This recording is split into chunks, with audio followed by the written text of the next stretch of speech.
Welcome to MicroStrategy. My name is Michael Hoffmann and I'm working as a Senior Sales Engineer for MicroStrategy Germany.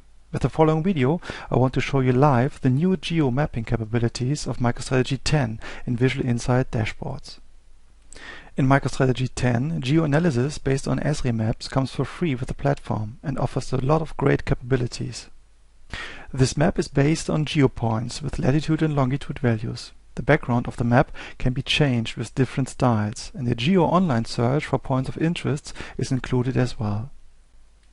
The map can work as a selector for other grids and graphs. You can select individual geopoints, or you can use other selection tools of the map as an alternative. If you don't have latitude and longitude values, the engine is able to geocode the name of cities, states and countries automatically as well. This works even for German cities. MicroStrategy 10 enhanced the full-text search capabilities in VI, in combination with the map, a great selection tool. Later in this video you will see that with MicroStrategy 10 you are able to define geographic regions on the fly that work as traditional attributes, so you can reuse them for later analysis.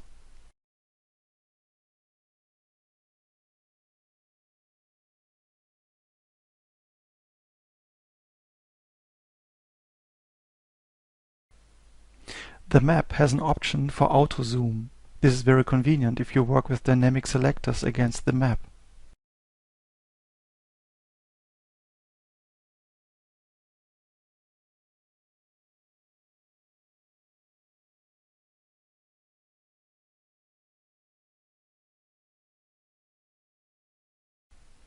The map can do more than showing markers and bubbles. Density maps and area maps are possible as well.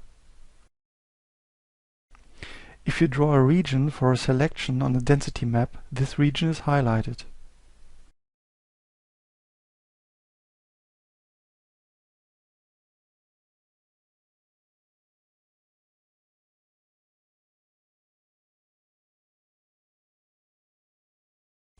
At the top of the map, you can switch between different map styles.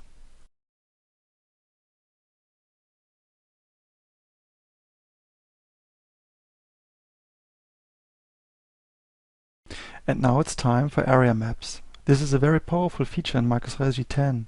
The product is able to read geocoded Google KML files that can be used as an overlay for the map.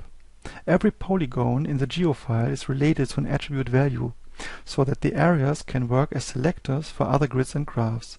The polygons can change their colors based on metric thresholds on the fly. The user is able to define these thresholds individually. If you need specific geo shapefiles for different countries, you can download these files from public geo databases and convert them into the KML file format with a free geo tool called QGIS. In this example, I'm selecting specific areas one by one. The graphs on the right use new features as well. Automatic trend lines and reference lines, like the line that shows the maximum value in a graph. This feature shows the new geolocation search as part of the map.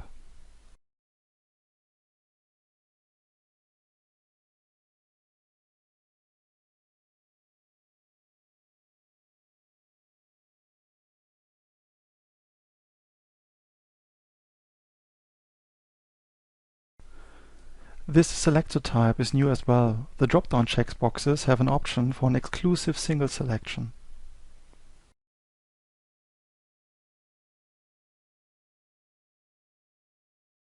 And now it's time for a really cool feature. In this map you see regions that don't exist for real. I defined them on the fly in Google Earth as polygons and exported them in a geocoded KML file.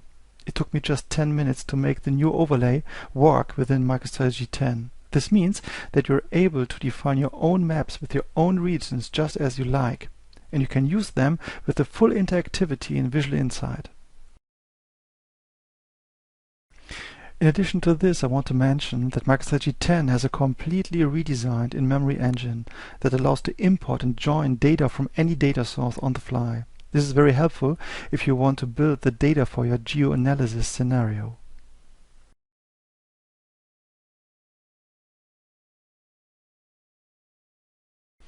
Sometimes you're in trouble with too many data points on a map, but MicroStrategy 10 has a solution that is part of the product now. You're able to turn on dynamic clustering. This offers a lot of transparency.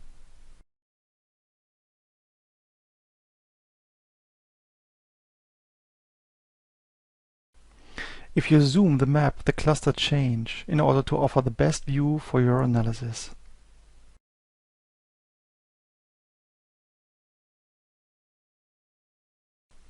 A cluster tooltip shows the GEO points with their data.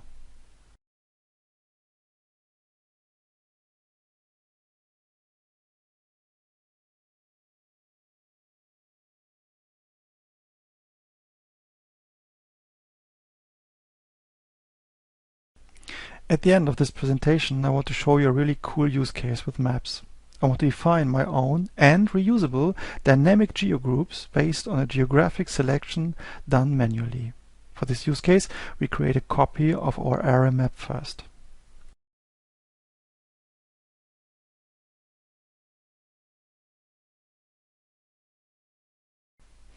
Then we define a grid with German districts. This grid will be filtered by the map later.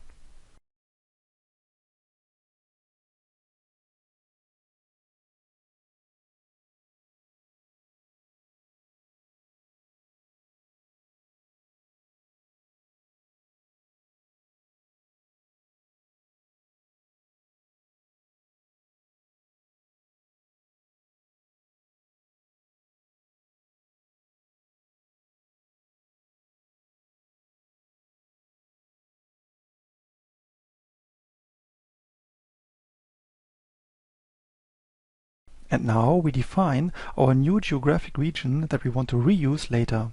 We use the lasso selection tool for this process. In the next step, we define a dynamic group for these items and give them a name.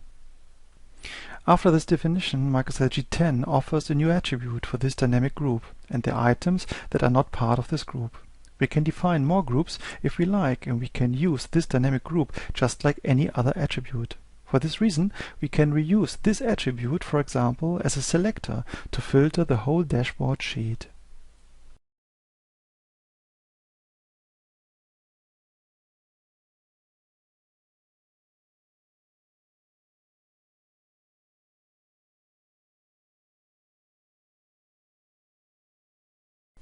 Now I added the new attribute for the dynamic group to the filter panel in order to filter the whole sheet based on the previous defined group.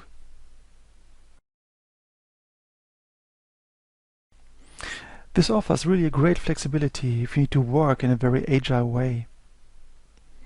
I hope you enjoyed this short presentation. Please keep in mind that these examples show only a very small part of the overall enhancements of MicroStrategy 10. If you have any questions, please feel free to contact me. I wish you all the best. Bye.